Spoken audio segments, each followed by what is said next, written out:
مسئلہ یہ ہے کہ ہمارے حدیث کے مطابق ہی حدیث یہ ہے کہ عورتیں اور زیادہ تر علماء کرام دجال کے اوپر بیعت ہو چکے ہوں گے. حدیث یہ ہے کہ دجال کے فالوورز میں سے بیشتر جو ہوں گے وہ عورتیں اور علماء کرام ہوں گے. جاہلوں کو نہیں چھوڑنے والا دجال. اور یہ میں بہت ڈرانے والی حدیث سنا رہا ہوں, یہ مستند حدیث ہے کہ دجال کے اوپر میری امت کی عورتیں اور علماء کرام کثیر تعداد میں بیعت کریں گے, کثرت ہوگی. رسول اللہ صلی اللہ علیہ وآلہ وسلم کا ارشاد پاک ہے, من کذب علی متعمدا فلیتبوأ مقعدہ من النار, جس نے جان بوجھ کے میرے اوپر جھوٹ باندھا پس وہ اپنا ٹھکانہ جہنم میں بنا لے, اپنا ٹھکانہ جہنم میں تلاش کرے. صحیح بخاری میں 110 نمبر اور صحیح مسلم میں 4 نمبر یہ حدیث متفق علیہ, اور یہ خبر متواتر ہے. رسول اللہ صلی اللہ علیہ وآلہ وسلم نے اس حدیث میں شدید وعید بیان کی ہے ان لوگوں کے لیے جو رسول اللہ صلی اللہ علیہ وآلہ وسلم کی ذات اقدس کی طرف جھوٹ منسوب کرتے ہیں, آپ علیہ الصلوۃ والسلام پر جھوٹ باندھتے ہیں.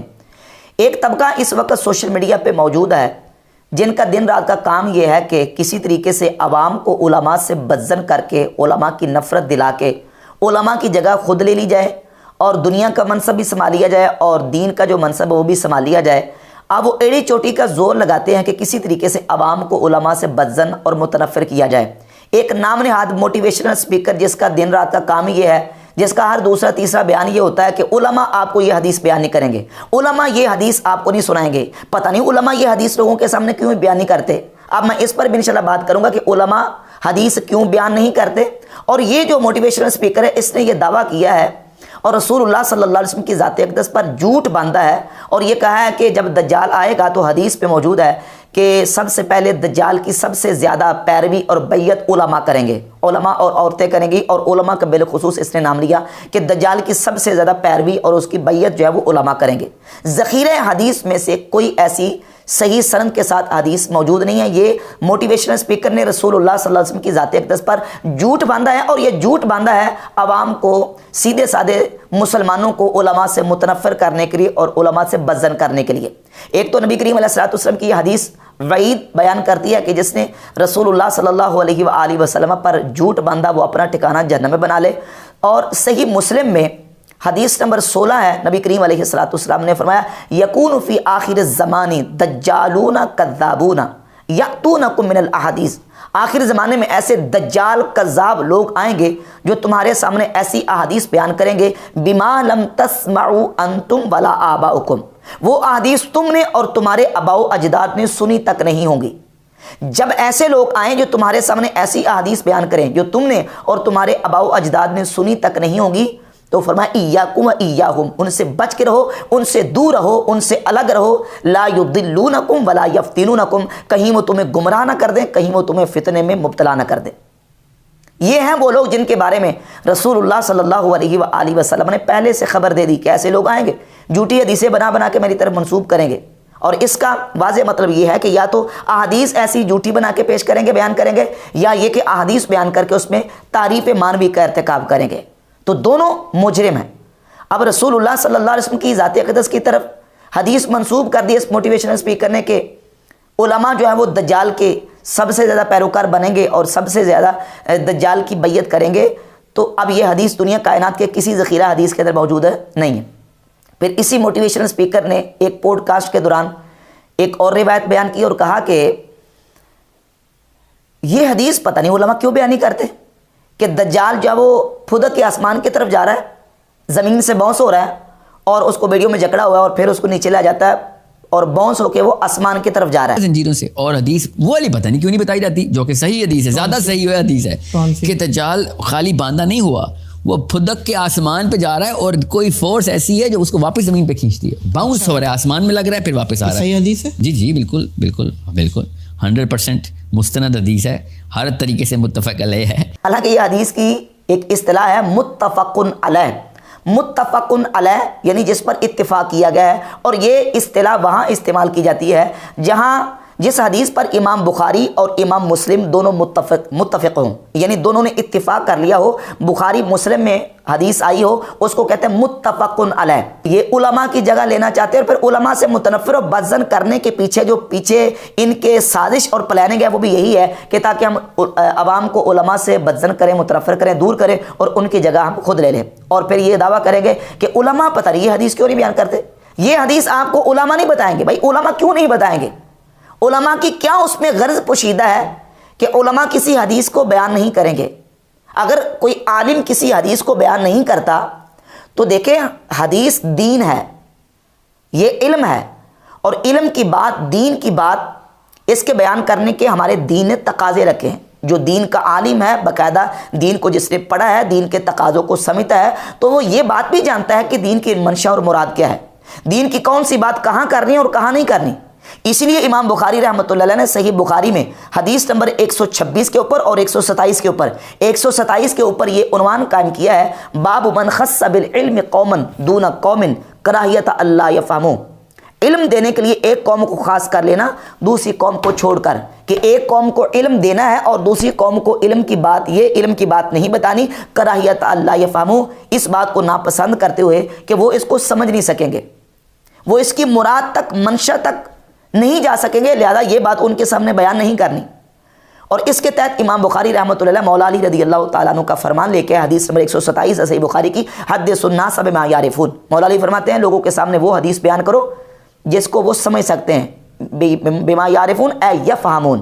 فتح الباری میں امام ابن حجر اسقلانی نے اس کا ترجمہ کیا اے یفہمون، یعنی تم لوگوں کے سامنے وہ حدیث بیان کرو جس کو وہ سمجھ سکتے ہیں۔ اتحبون ان یکذب اللہ ورسولہ، کیا تم یہ چاہتے ہو کہ اللہ اور اس کے رسول کو جھٹلایا جائے؟ لوگ اللہ اور اس کے رسول کو جھٹلانا شروع کر دیں، تم یہ چاہتے ہو؟ لہذا ایسی حدیث لوگوں کے سامنے بیان نہ کرو جس کو وہ سمجھ نہیں سکتے۔ اور پھر 129 نمبر حدیث امام بخاری لے کے ہے، رسول اللہ صلی اللہ علیہ وآلہ وسلم نے سیدنا معاذ بن جبل رضی اللہ تعالیٰ عنہ کو ایک حدیث بیان کی، تو انہوں نے عرض کی حضور میں لوگوں کو جا کے اس کی خوشخبری سنا دوں، الا ابشر الناس، کیا میں لوگوں کو اس کی خوشخبری سنا دوں؟ تو نبی پاک صلی اللہ علیہ وآلہ وسلم نے فرمایا لا انی اخاف ان یتکلوا، یہ حدیث تم نے لوگوں کے سامنے بیان نہیں کرنی، مجھے ڈر ہے کہ وہ اسی پر بھروسہ کر کے بیٹھ جائیں گے۔ تو نبی کریم علیہ الصلوۃ والسلام نے اپنے ایک صحابی کو حدیث بیان کرنے کے بعد کہا کہ تم نے یہ حدیث عوام کے سامنے، لوگوں کے سامنے بیان نہیں کرنی۔ تو یہ تو دین کا تقاضا کہ ہر بات ہر بندے کے سامنے بیان نہیں کرنی۔ کلم الناس علی قدر عقولہم، لوگوں کی عقلوں کے مطابق ان کے ساتھ بات کرو، انزل الناس علی قدر منازلہم، لوگوں کو ان کے مرتبے کے مطابق رکھو۔ اور صحیح بخاری میں حدیث نمبر 126 کے اوپر امام بخاری نے باب قائم کیا ہے، باب من ترک بعد الاختیار مخافۃ ان یقصر فہم بعض الناس عنہ فیقع فی اشد منہ، بعض اس بات کے بیان میں کہ بعض چیزوں کو، اختیاری چیزوں کو ترک کر دینا اس ڈر کی وجہ سے کہ بعض لوگوں کی فہم اور سمجھ اس تک نہیں پہنچ سکے گی، پس وہ اس سے بڑی چیز میں واقع ہو جائیں گے۔ اور صحیح مسلم کے اندر امام مسلم رحمۃ اللہ علیہ سیدنا عبداللہ ابن مسعود رضی اللہ تعالیٰ کا قول حدیث نمبر 14 میں لے کے آئے کہ عبداللہ ابن مسعود رضی اللہ تعالیٰ عنہ فرماتے ہیں ما انت بمحدث قوما حدیثا لا تبلغ عقولهم الا کان لبعضهم فتنہ، تو کسی قوم سے حدیث بیان کرنے والا نہیں ہے کہ جہاں تک ان کی عقل نہیں جاتی، الا کان لبعضهم فتنہ، مگر وہ بعض کے لیے فتنہ ہوگی۔ یعنی جب ان کی عقل وہاں تک نہیں جائے گی، وہ اس کو سمجھ نہیں سکیں گے، اس کی منشا اور مراد تک نہیں پہنچ سکیں گے، تو پھر وہ حدیث ان کے لیے فتنہ بن جائے گی۔ تو یہ تو دین کا تقاضا اور دین کی منشا ہے کہ ہر حدیث اور ہر بیان عوام کے سامنے، لوگوں کے سامنے بیان نہیں کرنا۔ جو دین کا عالم ہے، وہ دین کو جاننے والا یہ بھی سمجھتا ہے کہ دین کا تقاضا کیا ہے اور دین کی بات کہاں کرنی اور کہاں نہیں کرنی۔ اور یہ ہر دوسری تیسری گفتگو میں یہ کہے گا موٹیویشنل اسپیکر کہ علماء پتہ نہیں یہ حدیث کیوں نہیں بیان کرتے۔ اور پھر ایک پوڈ کاسٹ کے دوران اس نے امت مسلمہ کے حوالے سے ایک بہت بڑی خطرناک سٹیٹمنٹ دی اور یہ کہا کہ رسول اللہ صلی اللہ علیہ وآلہ وسلم نے اس امت کو 1 ارب 70 کروڑ تک پہنچایا، اور اس امت کی بعض نسلوں نے اس امت کو پھر دوبارہ صفر پہ کھڑا کر دیا۔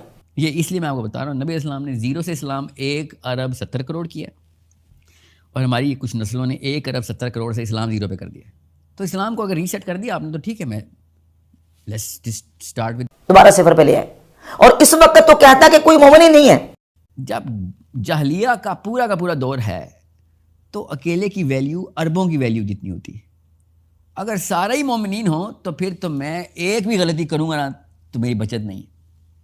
اس وقت کوئی مومن ہی نہیں ہے، اس وقت ہمیں وہ مثال چاہیے ٹھیک ہے. میں ایک صحابی کی مثال لے کے نا یہ بات ذرا چھوٹی لمبی ہو جائے گی. ایک صحابی فتح مکہ کے بعد فتح کا کیا طائف کے فتح کے بعد دنیا میں اس وقت کوئی مومن نہیں ہے الیاذ باللہ تعالیٰ. حالانکہ یہ امت خیر ہے. کنتم خیر امت اخرجت للناس. اس امت کو امت خیر کہا گیا, اس امت کو امت وسط کہا گیا.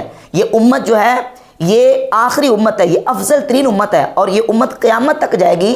ہاں اس کے اندر یہ ہے کہ پہلے جو لوگ ہیں وہ خیر پر ہیں اور بعد والے خیر میں کم ہوتے جائیں گے. لیکن یہ نہیں ہے کہ یہ امت نعوذ باللہ تعالیٰ بالکل مٹ جائے, ختم ہو جائے, سارے کافر ہو جائیں اور ان میں سے مومن کوئی نہ رہے. یہ بالکل ایک بہت بڑا دین کے اوپر افطرا اور بہتان ہے, اور اس امت مسلمہ کی انسلٹ اور توہین ہے جو اس موٹیویشن اسپیکر نے کی ہے کہ یہ امت جو اس وقت صفر پر کھڑی ہے اور یہ امت میں اس وقت تو مومن کوئی نہیں ہے, نعوذ باللہ تعالیٰ. حالانکہ اس امت کے اندر ہر دور میں ہر زمانے میں قیامت کی صبح تک ایمان والے بحمد تعالیٰ قائم ہیں. بلکہ اس امت کی تو یہ شان ہے کہ رسول اللہ صلی اللہ علیہ وسلم کی حدیث ہے کہ یہ امت کبھی گمراہی پر جمع نہیں ہو سکتی. اس امت کو تو اللہ رب العزت نے یہ شرف عطا فرمایا ہے کہ یہ امت جو ہے وہ گمراہی پہ جمع نہیں ہو سکتی. اور یہ موٹیویشنل اسپیکر جو ہے وہ ثابت یہ کر رہا ہے کہ یہ امت اس وقت اس میں سے ایمان والے ختم ہو چکے ہیں اور اس وقت کوئی مومن نہیں ہے, اور یہ امت اس وقت نعوذ باللہ تعالیٰ صفر پر کھڑی ہے. یہ مسجدیں, یہ مدارس, یہ دینی مراکز, یہ قرآن کی تلاوت, یہ حدیث کی تلاوت اور دین کا جتنا کام ہے اس کو سارے کے سارے کو نعوذ باللہ تعالیٰ صرف اپنی اس سوچ کے مطابق موٹیویشنل اسپیکر نے صفر کے برابر قرار دی ہے, جو کہ دین کے اوپر بہت بڑی جسارت